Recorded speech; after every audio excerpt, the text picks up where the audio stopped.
Let's talk skill. Let's talk survival. Let's talk future. Career Talk brings Africa's changemakers to one table where hiring meets hope. It's insight that moves you forward. It's leadership with purpose. Real talk, real growth. Career Talk, because the future of work starts with you. If unemployment is a crisis, now what? We are moving from talk to action. Career Indaba Impact Week, the Boardroom Takeover. A 5-day live broadcast activation from 27 to 31 October 2025, 6 a.m. to 8 p.m. daily. Hosted by Career Indaba board members leading Africa's biggest conversations on employment, skills, youth empowerment, and inclusive growth. Bring a pledge, a placement, or a partnership. Catch us live on careerindaba.org and all our social media platforms. Career Indaba, the voice of Africa's labor market. Future-proofing skills for economic growth. Career Indaba Expo and Bootcamp. 15th to 16th of May 2026 is Africa's boldest sector-aligned and solution-driven career development event designed to bridge the skills gap, unlock real unemployment pathways, and future-proof talent across over 20 industries.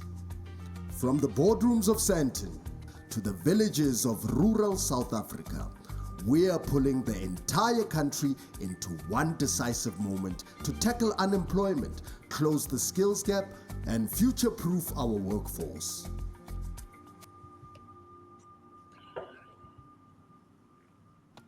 Let's talk skill. Let's talk survival. Let's talk future. Career Talk brings Africa's changemakers to one table where hiring meets hope. It's insight that moves you forward. It's leadership with purpose. Real talk, real growth. Career Talk, because the future of work starts with you. Good morning. Welcome to our slot. My name is Ellahi. I would love to welcome my fabulous guest this morning, Mmabatho Tlale. Good morning and welcome, Mmabatho. And thank you to Career Indaba as well. Glad to have you here, Mmabatho. If you don't mind, I know you don't like talking about yourself. You love talking about subject matter, topics, etc. But I am going to talk a little bit about you, if you don't mind. Sorry to put you on the spotlight and on stage. And if I've left anything out, Mmabatho, please let me know. Or if I've been misaligned with my feedback of you. So I'm going to just quickly talk about Mmabatho Tlale, who is the Chief Human Capital Officer, advocate for people and possibility. I like the advocate thing because I know you've got a legal qualification. So Mmabatho Tlale, I would say, is a bold and accomplished human capital executive with over 20 years of experience driving strategic people initiatives. Mmabatho, you're very skilled at operationalizing strategy and strategizing operational stuff. So very good change management there and robust in your approach as well. As Chief Human Capital Officer at Zeda, Mmabatho leads with purpose, aligning business goals with human potential to foster performance, growth, and engagement. Passionate about people and deeply committed to equality. And that I can, with working with Mmabatho, that I can say for a fact, Mmabatho, you've worked in some very challenging environments where you've made very robust moves as well. Okay. Sorry, I'm just having a bit of a technical glitch here, so I've just lost myself a bit. Murphy's Law. This is testing our agility.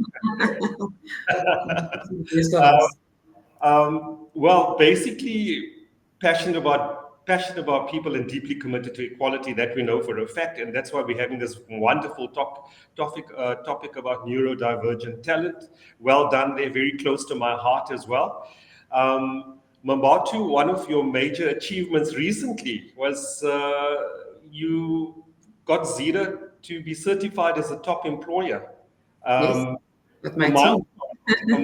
With all the changes in the past few years, good God, Wonderful. I want to know more about that. Beyond the boardroom, if I may, styling it the way she does.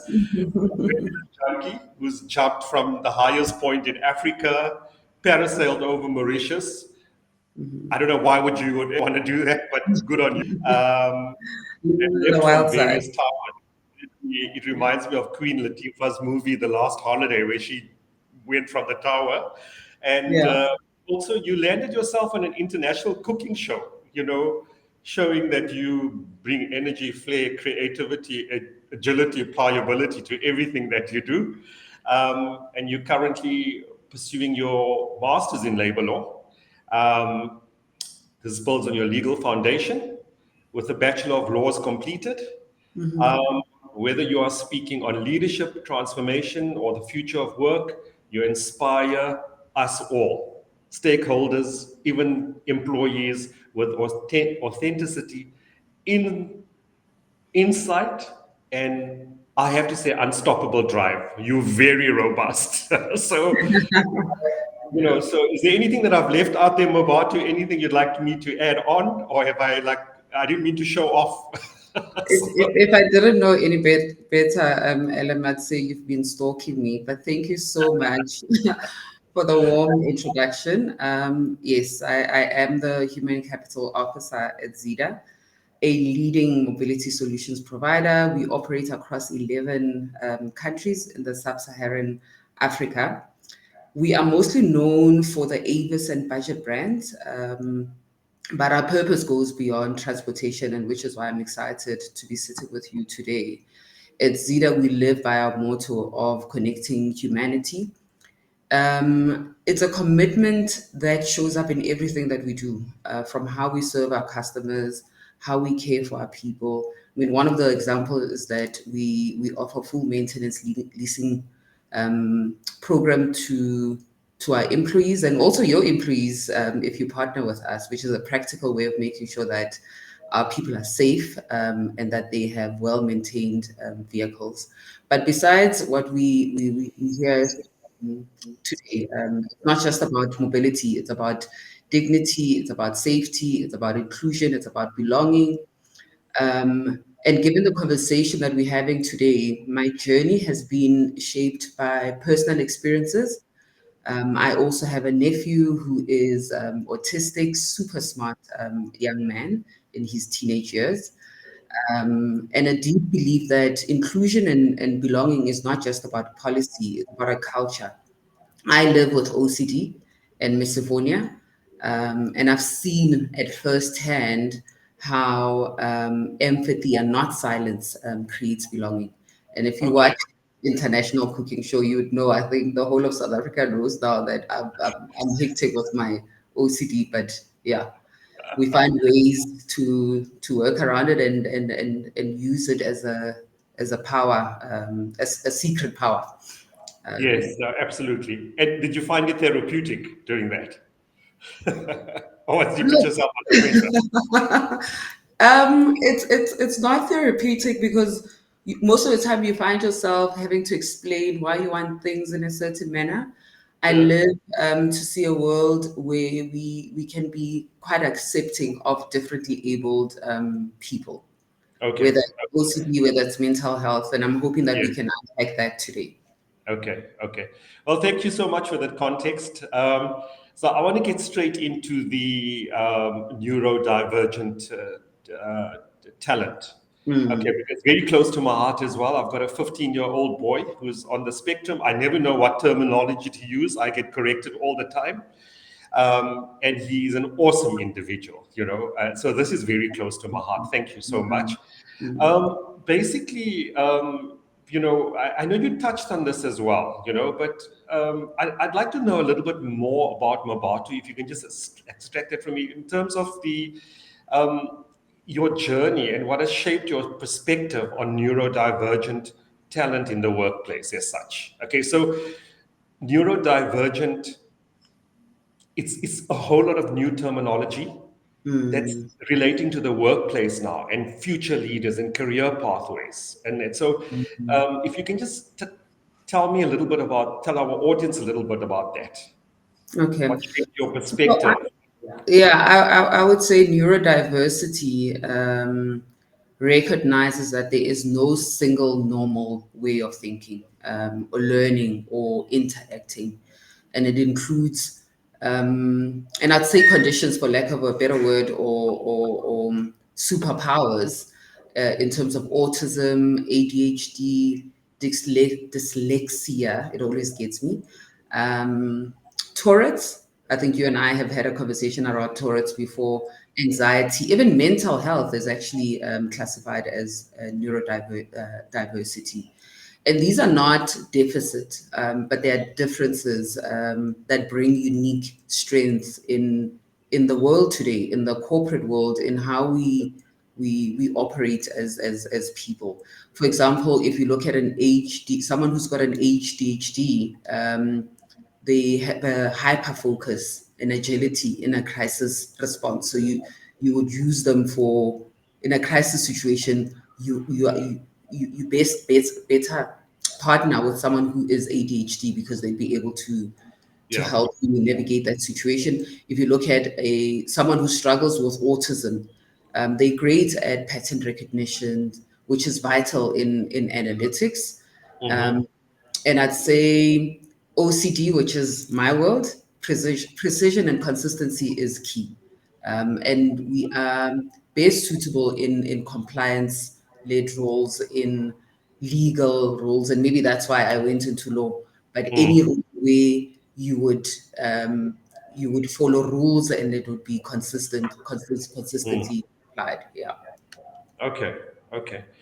And tell me, and I need to personalize this to a certain extent because you Mm, are currently at Zeda, and I yeah. think instead of giving general broad overviews, I'd like to know if I may ask, some of the initiatives Zeda has implemented to support neurodivergent and differently abled employees. Mm, Um, is there, I'd like to know your perspective in what initiatives. mm. So there's still quite a lot of stigma around differently abled or disclosing disabilities in general, without even going into a neurodivergent conversation, which is still something that is new, something that markets and corporates are still struggling to comprehend or to appreciate. Mm. So what we've done at Zeda is that we've made it a norm to talk about mental health. We've made it a norm to talk about emotional resilience. We've partnered with our EAP, our Employee Assistance Program called Lyra, where we offer our brand ambassadors, we refer to our employees as brand ambassadors, to give them confidential support. We've run campaigns. Did you know it was so cute? We had like a chappy and a postcard size where we informed business about different neurodivergent talents or conditions that are out there. Mhm. Just around making sure that we create awareness, and we just didn't focus on written communication. We did visual.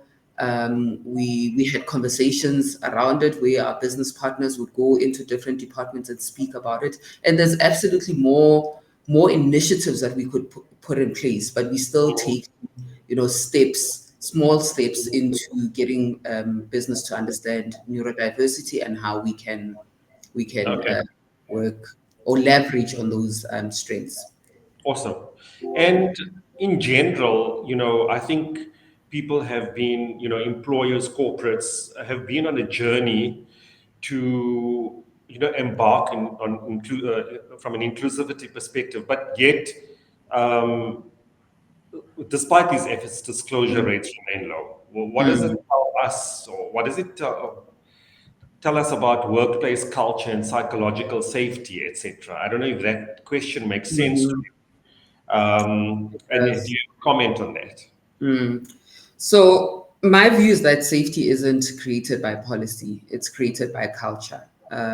You have to create psychologically safe environments to encourage disclosure. There is a stigma in general, and it's not exclusive to Zeda, but I think everywhere in all the companies that I've worked for, it's always a struggle to get employees to disclose their conditions, and it's a pity because then in a genuine environment where the culture is right, that employee should be empowered to thrive like anyone else. So we need to normalize differences through visible leadership stories. Share stories about leaders that are struggling with neurodiversity or are differently abled on how they have maximized on this condition.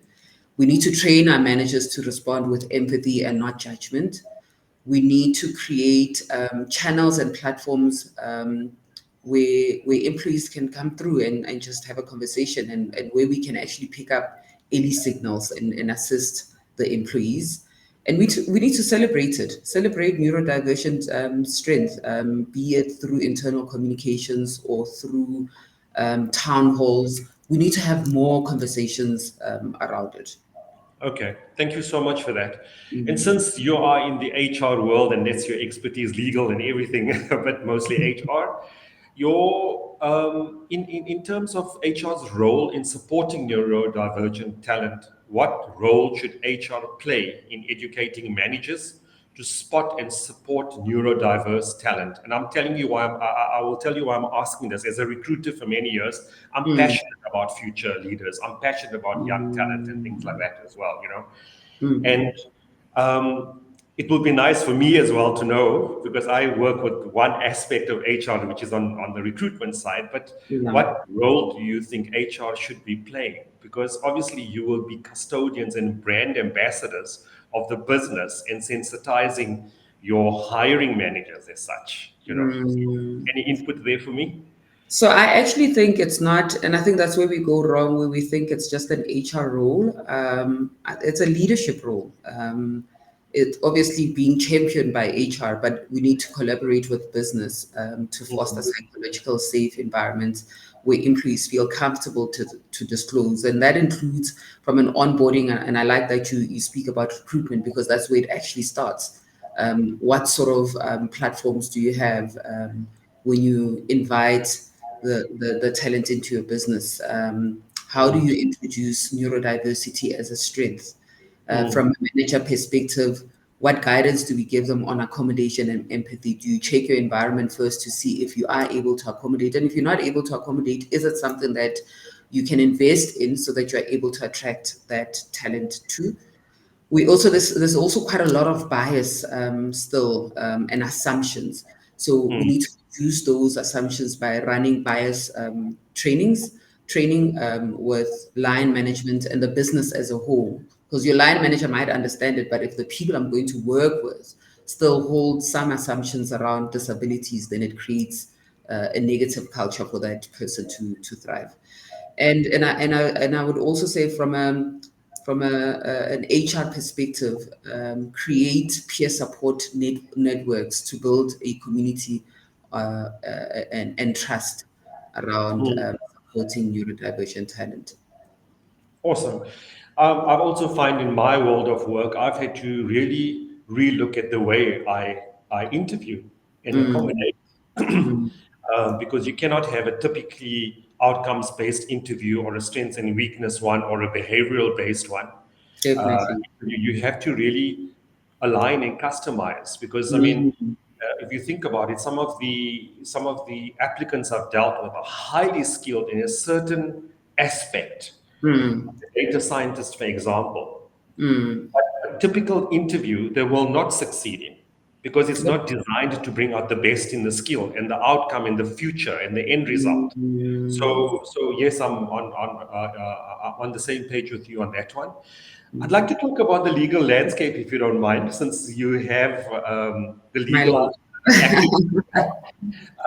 What does the updated Employment Equity Act say about differently abled people and neurodiversity? Um, Mhm. and I'm referring to the Employment Equity Act of 2025. Is there, what does the act say about it? So the EEA has been a game changer. The amendments brought in have marked a bold and progressive shift in how disability is understood in the workplace. The updated definition now includes long-term and or reoccurring physical, mental, intellectual, and sensory impairments, such as autism. We've spoken about it earlier on, dyslexia, mental health. I'm hoping to see my condition as well, because I struggle with sensory, called misophonia. Yes. When interacting with external barriers may limit access to employment. So the powerful part of this amendment is that it reframes disability as not a deficit, but as a systematic challenge that empowers employers to have the power and responsibility to dismantle destigmatize disabilities. Okay. And why is it a positive? Sorry, I'm going to be long-winded, because I think it's No, it's important fine. to talk about how the EEA is empowering us as organizations to look at neurodivergent or differently abled employees differently. It's a positive step forward because it expands recognition. It now formally acknowledges these conditions. It's validating lived experiences of thousands of South Africans. It's also a shift from fixing the person to fixing the environment, whether that's a biased hiring practice, or it's inaccessible tech, or it's a workplace stigma. It's a barrier busting mindset. And Mm. last, I think what was interesting is that if you look at South Africa is now catching up with the international standards. Neurodiversity overseas has been in conversations for the longest of time, and they found ways, or navigated, or found ways to accommodate this differently abled talent. So it's a global alignment as well. So it isn't just a compliance; it's a call for courageous leadership.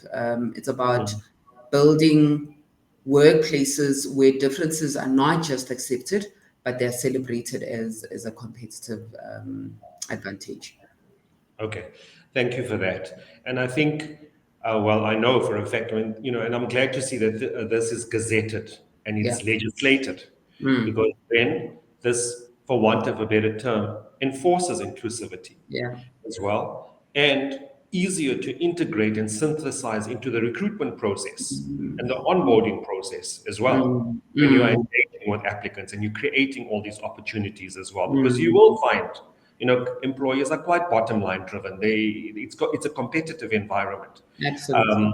generally, and now you need to include talent, not from a social conscience point of view only, but because your neurodivergent talent come with skills True. that are like really super smart skills, Mm.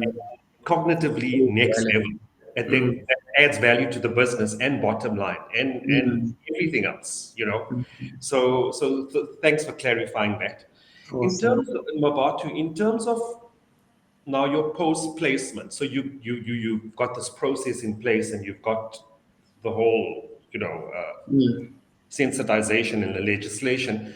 What about designing inclusive systems and how Mm. leaders can move beyond the token of inclusion and actively design a system that support neurodivergent employees going forward? So whether Mm. it is someone who might not enjoy leadership but can work in a functional management role, Mm.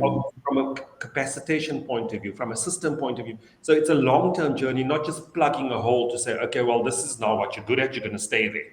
So I Mm. don't know if I'm, maybe I definitely am ADHD. So question, designing So we systems, need to put you in the crisis team.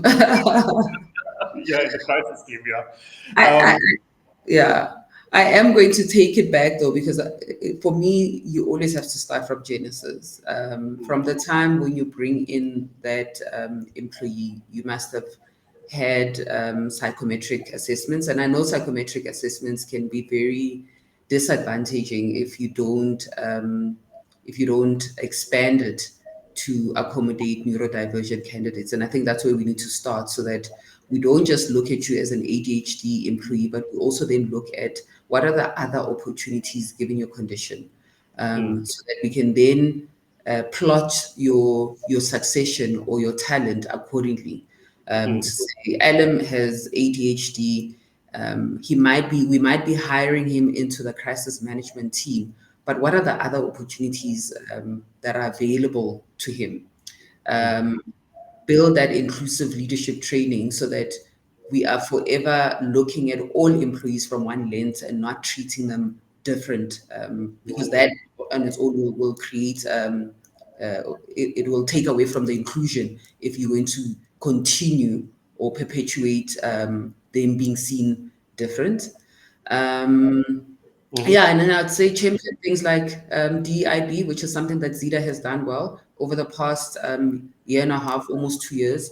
We've included belonging in our. It's not about D&I anymore. It's diversity, equity, inclusion, and belonging. Because you can be included but not feel that you belong. So that's something that we are quite vocal about. Yeah. I love that. I love that. I don't know where you get the time to do all of these things. There should be 8 hours in a day for you. Yeah. Relating to young talent and future leaders, what advice would you give to young neurodivergent professionals and future leaders investigating the workplace or embarking on the world of work? You know, I think about my son and I see he's so super smart and so skilled Yeah. at certain things. And we learn a lot more from him than what he learns from us. We've had to change Absolutely. everything the way we work. And there's potential and awesome skills. Yeah. But what advice would you give to young neurodivergent professionals and future leaders I navigating would the love world? to see the world through my nephew's eyes. And the one thing that I would give advice to them would be that you don't need to fix yourself to fit in. Your difference is your strength. Look for environments that value authenticity. And to leaders, let's create spaces where young talent can feel safe to be brilliant in their own way. Mm, mm, Yeah. mm.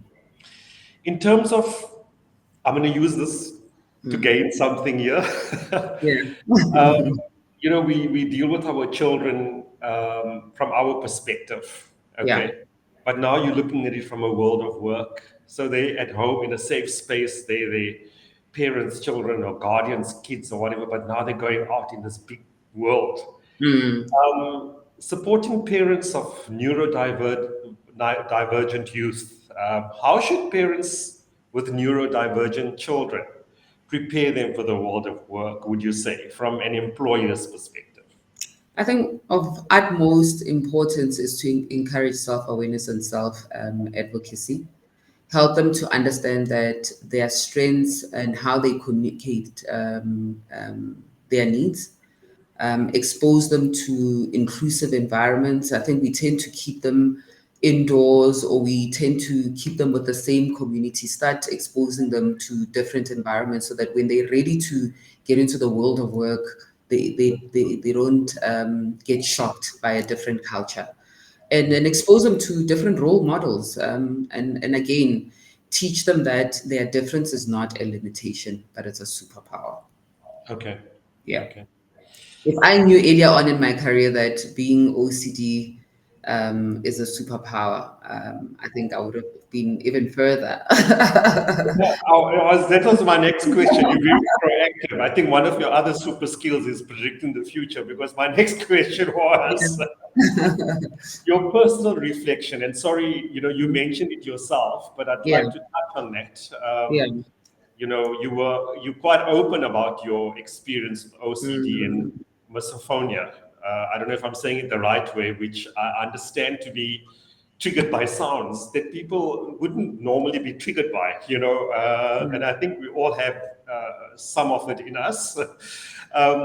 You know, you've been open about how has empathy from your colleagues shaped your sense of inclusion? Because most people will say, oh, you know what, you're just being a perfectionist, you're just being fussy, you're just being nitpicky or whatever, but not understanding that it is actually a condition. You have no idea how it can hit a nerve and send you out of your space when you have this misophonia condition. Yeah. It can be very derailing. And how has empathy from your colleagues shaped your sense of inclusion? Because on the one hand, we say, no, we need to declare so they understand. On Yeah. the one hand is saying, you know what, why do I need to actually make it seem like I'm marginalizing myself? Tell me about your journey there, because it's And actually, it's a real thing. And OCD is as well, hey? OCD is as well. yeah. And like I said earlier on, it's not about policy. I mean, I can disclose and then what? It's about the culture that you create. But first, that culture has to start at home. My husband doesn't eat in front of me because chewing gets to me. But Oh, anyway, and I've learned over the years that it's not the silence that makes me feel valued. And one has had to take the view that being different is an opportunity to actually create that awareness. So in any room that I enter, I make it a point that people are aware that I'm sensitive to noise. I'll gently let you know that please don't click or please don't do this. I'm also quite aware that there are other people that are quite fidgety in nature. So I'll either stay away from you because I also need to understand that that's your way of controlling yourself. But from my colleagues' perspective, I've been fortunate. At Zeda, yes, we joke about it. They will click sometimes to see my reaction, but I know at the bottom of their hearts, it's a tease, and they will stop immediately when someone is clicking their pen. They'll first look at me to see if I have their attention, and will laugh about it. But it leaves a warm and fuzzy feeling because it says to me they recognize that I've got a condition, and they're aware, and they'll do whatever it takes to accommodate me. awesome.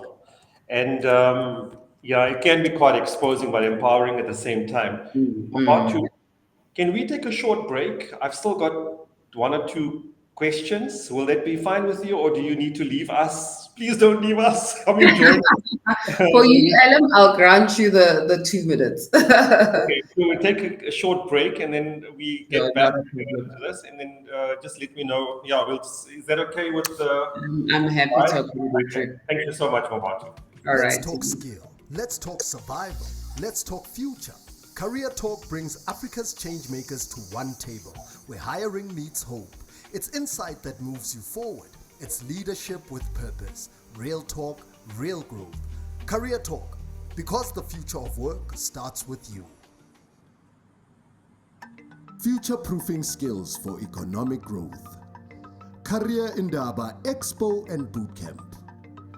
15th to 16th of May 2026 is Africa's boldest sector-aligned and solution-driven career development event designed to bridge the skills gap, unlock real unemployment pathways, and future-proof talent across over 20 industries. From the boardrooms of Sandton to the villages of rural South Africa, we are pulling the entire country into one decisive moment to tackle unemployment, close the skills gap, and future-proof our workforce.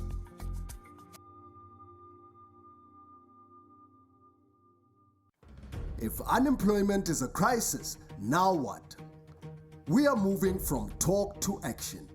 Career Indaba Impact Week, the Boardroom Takeover.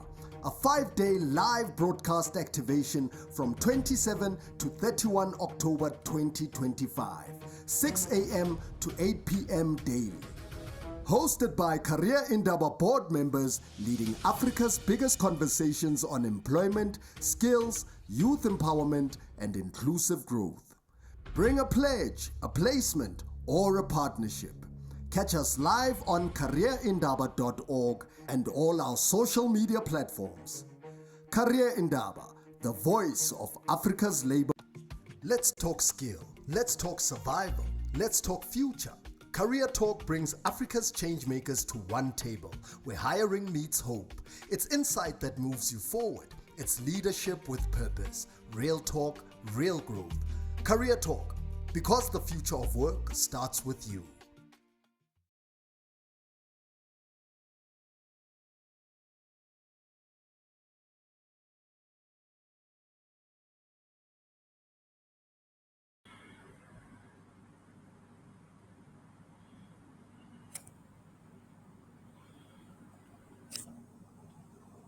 Hi, welcome back, guys. I didn't realize I was back on. Luckily, I didn't say anything untoward. So, Mmabatho, thank you so much for allowing me that break. I saw you were back online before me. Mmabatho, the next question is basically a final message, and obviously we can talk about further things if you want to, throw in anything else to sensitize people on this wonderful journey that we should all be going on. What final message would you like leaders, specifically leaders, okay, because they make an impact in the workplace, okay, about the power of neurodiversity in the workplace as such?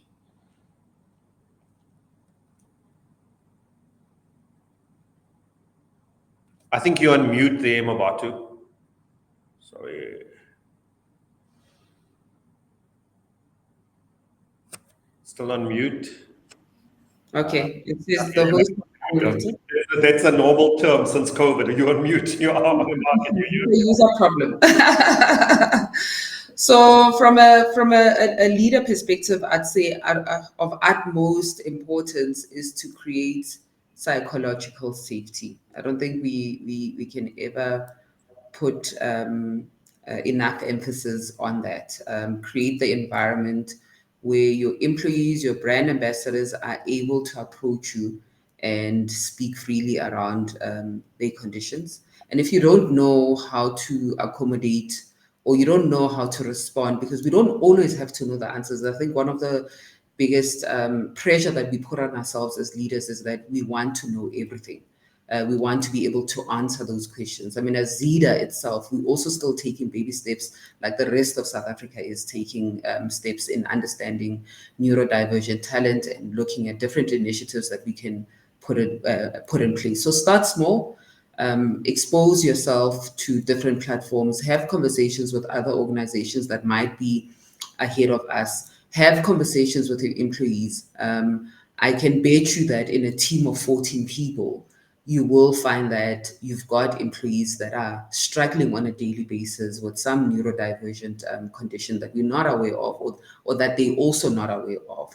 So if we can look at neurodiversity as not, like it's not a challenge to manage, it's rather a strength to harness. And when every mind feels safe to show up, the workplace becomes human and unstoppable. Amazing. And I'm so touched to hear that this is that you're the custodian of the business. Not only are you not only are you the chief people officer, I've Mhm. known you to drive change a lot. From your previous employers as well. Yeah, You've been very integrated. You understand the business. You yeah. have the capacity to create culture change shift. I've just created a terminology, culture change. I like that. I'm going to do a hashtag after this. And also in an industry which is very robust, very competitive. It's very you refer to your employees as brand ambassadors, which is you people focus, you people centric. Absolutely. And normally with industries like this, whether it's travel, tourism, hospitality, car rental, airlines, and it's all about the look and the profile and about you fit into a certain box. And you most certainly have brought in a lot of diversity in different ways in the business. Mm, So well done on that, Mmabatho, and thank you thank for you. sharing your insights. And the point I was trying to make is, normally, usually, I don't know if it still happens, when it comes to aspects of HR like this, it's Mm, a employee well-being person only, or an EAP yeah. person. Uh, Mm, you've now integrated to drive it in the business. So it's not just a social conscience type of project yeah. where you need to get your DTI numbers right. It's about putting the pieces of the puzzle that's going to add value to the business short term, long term. Absolutely. You're mixing it up. We're living in a globally connected world. Mm, Zeda is a globally connected company. true. Um, and you are changing the culture. And I don't know where you're at with your competitors, but they definitely have something to learn from you as well. So thank you for that. Is there any parting words, anything else you'd like to talk to us about? Add in? I just want to thank you for your time. Yeah. Thank, thank you, Alan. Thank you for inviting me into this deeply meaningful conversation that we need to continue having. Like I said earlier on, in South Africa, I don't think there are organizations that can highlight themselves as a benchmark of understanding neurodiversity. I think as a country, we still taking the steps to understand it, and that's why the Employment Equity Act amended this year is a game changer. And they've actually increased the percentage as well, which was quite exciting. That we need to hire more differently abled employees. So it's been an honor to be part of this dialogue. That's not only timely, but it's transformative. And like I said, I've got a nephew who is autistic, so this is something that is close to my heart, and also professionally. And I'm grateful for the space that you've created, and yeah, to explore this with empathy, with courage, and curiosity. We need to continue having these mindset shifting conversations. Thank you. Absolutely. Thank you. Have a great weekend, a great Yes. Friday. I know it's Thank you Monday. to yeah, sorry. Thank you to Career Indaba as well for creating this platform. It's really an honor to participate on a platform of this magnitude and having this conversation. Great stuff, Mmabatho. And it's month end Friday, so I'm not going to even tell you to have a good weekend yet. I don't know if you're going to have a good weekend, but try to. You too. Thanks, eh? All right. Cheers. Awesome. Okay. Bye, Stay tuned. Ellen. Bye. Let's talk skill. Let's talk survival. Let's talk future. Career Talk brings Africa's changemakers to one table where hiring meets hope. It's insight that moves you forward. It's leadership with purpose. Real talk,